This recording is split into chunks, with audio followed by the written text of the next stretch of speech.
நீரின்றி அமையாது உலகு எனின் யார் யார்க்கும் வானின்றி அமையாது ஒழுக்கு.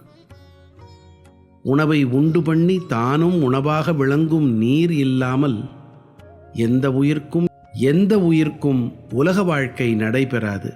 இதைப்போல மக்களிடம் ஒழுக்கம் இல்லையெனில் வான்மழை பொழியாது என்கிறது குறட்பா 20. அன்னாத் பவந்தி பூதானி பர்ஜன்யாத் அன்ன சம்பவஹா யக்யாத் பவதி பர்ஜன்யோ யக்யஹா கர்ம சமுத்பவஹா.